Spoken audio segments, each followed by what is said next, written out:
20 किसी के पिट्ठू ना बने। विचार, मूर्ख व्यक्ति हमेशा ही पिट्ठू बनने के लिए दौड़ लगाता है। खुद के अलावा किसी भी व्यक्ति के पाले में न जाएं। अपनी स्वतंत्रता कायम रखकर आप दूसरों के स्वामी बन जाते हैं, उनमें मनमुटाव फैलाते हैं और उन्हें अपनी तरफ दौड़ाते हैं। शक्ति की कुंजी, जो कि शक्ति काफी हद तक दिखावे पर निर्भर करती है, इसलिए आपको ऐसी तरकीबें सीखनी चाहिए जिनसे आपकी प्रतिष्ठा बढ़े। किसी व्यक्ति या समूह का पिट्ठू ना बनना एक ऐसी ही तरकीब है। जब आप पिट्ठू नहीं बनते हैं तो इससे सामने वाले को गुस्सा नहीं आता है, बल्कि उसके मन में आपके प्रति सम्मान उत्पन्न होता है। आप तत्काल शक्तिशाली बन जाते हैं क्योंकि आप उस समूह या व्यक्ति के प्रलोभन या बंधन से दूर रहते हैं, जो ज्यादातर लोग नहीं कर पाते हैं। शक्ति का यह आभा मंडल समय के साथ बढ़ता जाता है। जब स्वतंत्र होने की आपकी छवि बढ़ती है तो ऐसे लोगों की संख्या बढ़ती जाती है जो आपको अपना पिट्ठू बनाना चाहते हैं और आपसे निष्ठा की उम्मीद रखते हैं। इच्छा वायरस की तरह होती है।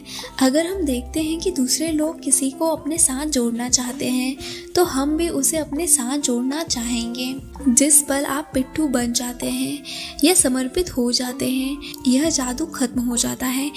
आप भी बाकी सबकी तरह बन जाते हैं। लोग आपसे समर्पण करवाने के लिए सभी तरह के उचित अनुचित उपाय आजमाएंगे।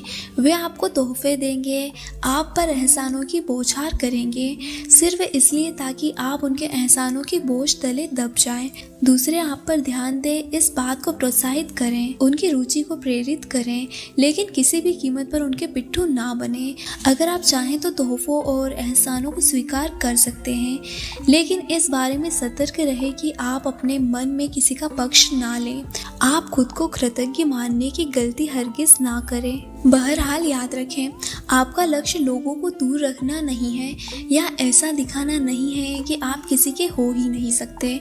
महारानी एलिजाबेथ प्रथम की तरह आपको भी लगातार हवा देते रहना चाहिए, रुचि जगाते रहना चाहिए और लोगों को प्रलोभन देते रहना चाहिए ताकि वे आपको अपना बनाने की कोशिश करते रहें। फिर आपको उनके ध्यान को कभी कभार मोड़ना भी चाहिए, लेकिन ज्यादा दूर नहीं। ग्रीक सेनापति एल्सीबाइडेस इस खेल को बखूबी खेलते थे। एल्सीबाइडेस ने एथेंस की उस विशाल जल सेना का नेतृत्व किया था जिसने 414 ईस्वी पूर्व में सिसिली पर आक्रमण किया था।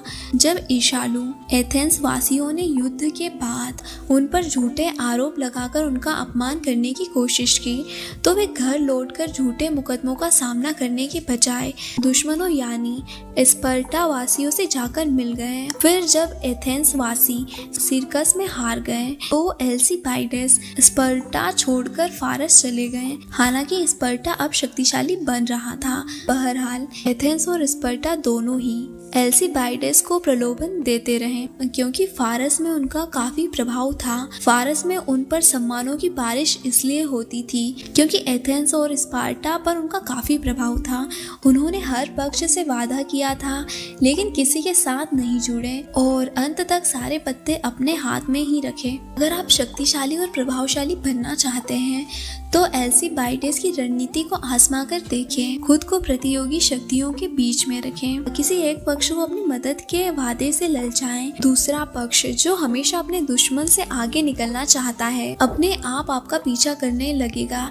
जब दोनों ही पक्ष आपका ध्यान खींचने के लिए आपस में जूझेंगे तो आप बहुत प्रभावशाली और योग्य दिखने लगेंगे। किसी एक पक्ष में जल्दी से शामिल हो जाने के बजाय अधबीच की स्थिति में आपके पास ज्यादा शक्ति होगी। 1830 में फ्रांस की जुलाई क्रांति में 3 दिनों के दंगों के बाद वृद्ध राजनेता टेलीरेंट पेरिस में अपनी खिड़की के पास बैठे। उन्हें घंटी बजने की आवाज सुनाई दी जो इस बात का संकेत थी कि दंगे खत्म हो चुके हैं। उन्होंने एक सहयोगी की तरफ मुड़ते हुए कहा, वाह, घंटियां बज रही है, हम जीत रहे हैं। सहयोगी ने पूछा, हमसे आपका क्या मतलब है महाशय? उसे चुप रहने का इशारा करते हुए टेलीरेंट ने जवाब दिया, अब आगे एक शब्द भी मत बोलना, मैं तुम्हें कल बताऊंगा कि हम का क्या मतलब है। वे अच्छी तरह जानते थे कि सिर्फ मूर्ख व्यक्ति ही जल्दबाजी में किसी स्थिति में उतरते हैं और बहुत जल्दी पिट्ठू बनकर अपनी रणनीतिक कुशलता गवा देते हैं। इस स्थिति में लोग आपका सम्मान भी कम करते हैं। वे सोचते हैं कि चूंकि आप उनके साथ इतनी आसानी से जुड़ गए हैं, इसलिए आप कल किसी दूसरे के साथ भी इतनी आसानी से जुड़ जाएंगे। एक पक्ष के पिट्ठू बनने से आप समय का लाभ नहीं उठा पाते हैं और इंतजार की दौलत से वंचित रह जाते हैं। दूसरों को इस या उस समूह के प्रेम में पड़ने दे। आप ना तो भागे, ना ही अपना दिमागी संतुलन खोएं। तस्वीर ध्यान, इच्छा और आराधना का केंद्र किसी भी पक्ष में शामिल ना होना, बल्कि उन्हें आपस में लड़कर मामला सुलझने के लिए प्रोत्साहित करना। महारानी एलिजाबेथ अपने चारों तरफ घूमने वाले दरबारियों को ग्रहों की तरह रखती थी। वे उनकी कक्षा में घूमना छोड़ नहीं सकते थे, लेकिन वे उनके और करीब भी नहीं पहुंच सकते थे। विशेषज्ञ की राय, किसी भी व्यक्ति के पक्ष में रहने का वायदा ना करें, क्योंकि यह किसी दूसरे व्यक्ति का गुलाम बनना है। स्वतंत्रता किसी भी तोहफे से ज्यादा मूल्यवान होती है। आपको यह कोशिश नहीं करनी चाहिए कि आप किसी एक व्यक्ति पर निर्भर रहें, बल्कि आपको यह कोशिश करनी चाहिए कि कई लोग आप पर निर्भर रहें। सबसे बढ़कर खुद को सभी वायदों और एहसानों से मुक्त रखें। ये सामने वालों की चालें हैं ताकि वह आप पर हुकूमत कर सके।